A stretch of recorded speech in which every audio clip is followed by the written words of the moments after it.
For the sign of Sagittarius, hello and welcome to my channel.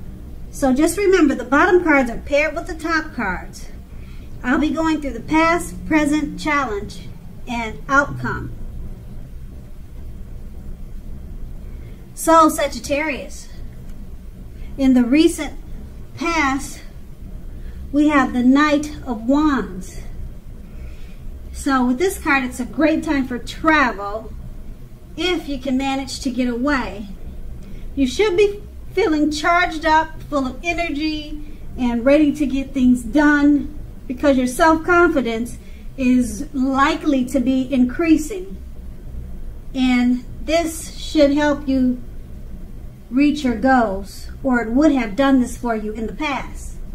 Now, the Knights, they're often message bearers. They carry messages, they send messages. The messages are more than likely to be positive and related to work or career, but it doesn't have to. So, in the past, your projects were likely to have been more successful than you would have expected or predicted. You had a lot of reasons to feel proud, and you savored it, or at least you should have. And this card is paired with the Three of Swords. Now, the Three of Swords, there's an element of sorrow, or maybe some slight depression, sadness. It's undeniable at this time in the past. But what lies on the other side of the sadness, it would have been enhanced understanding and joy. So you needed to, or you should have, or you did, allow yourself to fully experience any pain, sorrow, depression that came up at that time. This way you would have moved past it. You would have moved beyond it. So this could have pointed to a very deep emotional issue that needed to be addressed before you were able to move on. Because denying any pain, hurt, or sorrow does not make it go away any more than denying a broken leg and trying to make it heal, or denying that you have a broken leg and not doing anything about it. So allow yourself to experience any pain that came up in the past. That's what you did, or that's what you should have did, and you should not have wallowed in it. You would not, or you should not wallow in grief. I'm sorry, let me correct that. You should not wallow in grief or sorrow for long periods of time. However, only you can decide how long is long enough, and others, they were not able to decide that for you. And that's in the recent past. Now we move on to the present.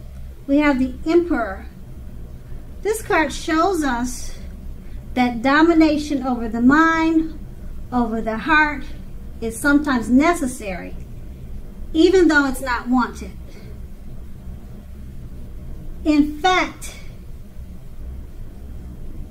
you should be welcomed, and that is what you must think when this card appears. Okay, you should welcome domination over the mind, over the heart, which is necessary. You should welcome it when this card appears in a reading. So when hard choices must be made, it's important to maintain your concentration and focus. So this card is about hard choices and maintaining concentration and focus. Okay, it also signals that now is a time you should find it easier to make hard choices. So enjoy the assertiveness and confidence that this self-controlled and focus is going to bring you. Enjoy it. Forge ahead and do what you know is best.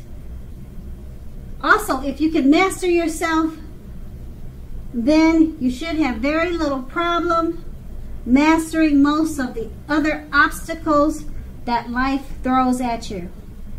And this card is paired with the Ace of Cups. Now, the Ace of Cups is a very powerful, positive card in the tarot, especially relating to love, happiness, and affection. Like all the aces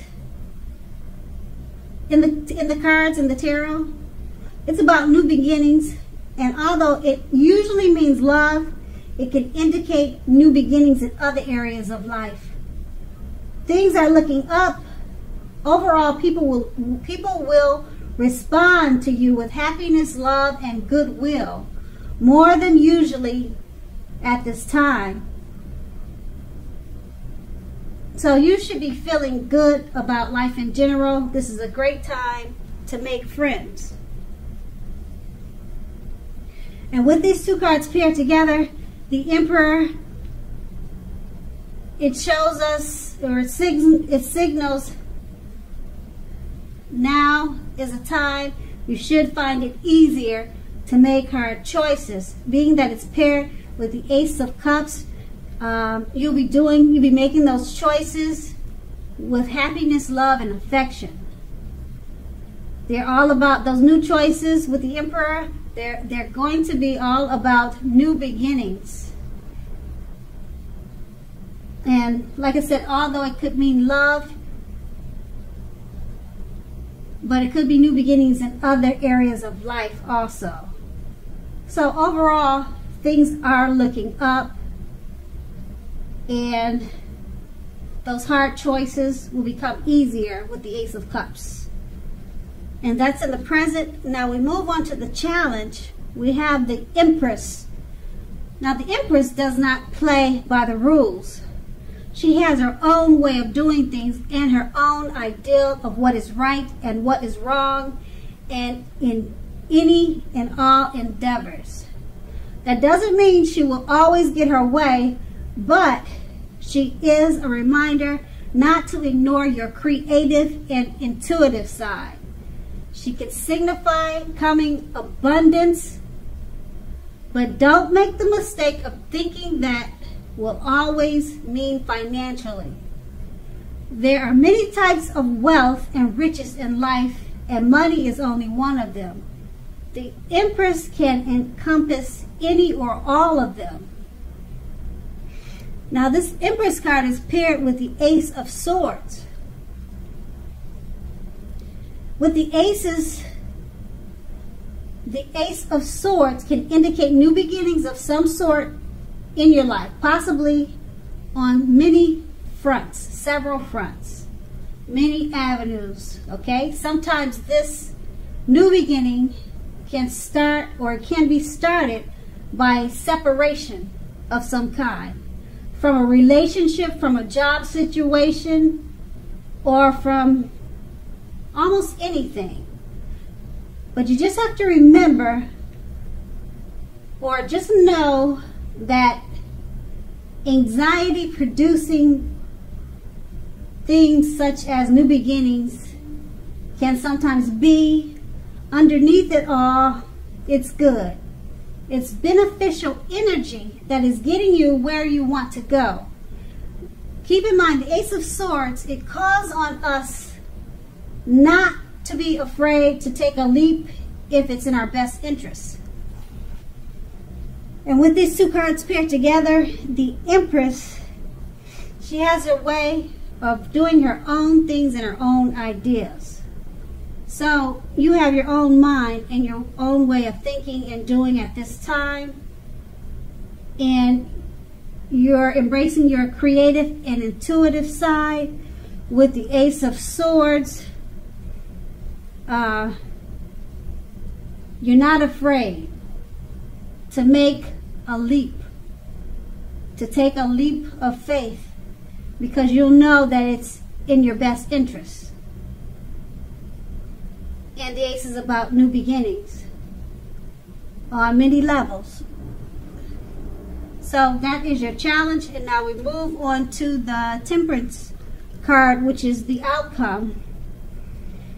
Now, overall, your relationships are going quite well. You may need to look at your deeper personal issues, though. Take a look and see if or how these could be standing in your way. Okay, if they are standing in your way, how to work through them and integrate them is what you'll need to do. The ideal now is to do what it takes and find balance in yourself and in your relationships and with your goals and aspirations. And this card is paired with the Queen of Pentacles. Now, the Queen of Pentacles, it's an indicator that you'll be spending time, money, and energy on your home, getting it to be more comfortable for you. Now, just keep in mind, this is a good thing, provided you don't spend too much. You don't take on too much debt trying to do this. Okay, so people, they'll be looking to you for insight and or advice. You'll be able to help them if that's what you like to do. So at this time period, you can get a whole lot of things accomplished. And with these two cards paired together, the Temperance card is about your relationships, your family life, overall, people that are in your circle. Everything is going well, or should be going well. But you need to look at your personal issues. Any personal issues that you may or may not have, and if they're standing in your way, you need to work through them. And if that is your situation, it may not be. But the Temperance card says that, and it's paired with the Queen of Pentacles. And it's about your home life, your getting your home more balanced. You're probably doing spring cleaning or whatever time of the year it is, September. So maybe preparing your home for the winter cold months. People will look up to you for that, and they'll see that you're getting a lot of things accomplished, and they'll probably be asking you for advice. So they see what you're doing, and they're looking up to you. They like what they see. And with a Temperance card, you also want to remember to take a look at your personal issues. A lot of times if our home is not organized, or if it's not situated like we feel comfortable, then our mind can be kind of disorganized too. So I think that goes with fixing up the home and then getting your mind clutter-free, getting your house clutter-free. When the house is clean, your mind is clean. A lot of people work like that, and some people don't. So this could be you, and then that will be your outcome. So Sagittarius, I hope this resonated. As you know, general readings, they don't always resonate with everyone. But then again, if you like this reading, please like, subscribe, leave a comment if that's what you care to do. I thank you so very much for watching, and have a great day.